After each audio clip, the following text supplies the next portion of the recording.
मध्य रेल्वेच्या सोलापूर विभागात विना तिकीट व अनधिकृत प्रवासाविरोधात राबवण्यात आलेल्या विशेष तपासणी मोहिमांना यंदा मोठे यश मिळाले आहे।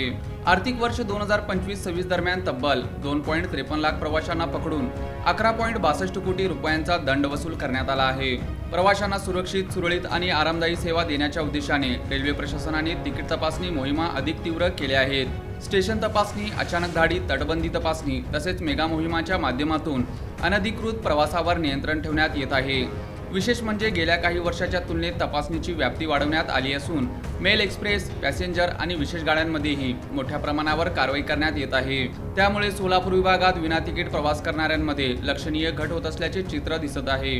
रेल्वे प्रशासनाने प्रवाशांना आवाहन केले आहे की वैध तिकिटासह प्रवास करावा। बनावट तिकिटे तयार करणे किंवा त्यावर प्रवास करणे हा गंभीर गुन्हा असून भारतीय न्याय संहिता 2023 अंतर्गत दंड व तुरुंगवासाची तरतूद आहे।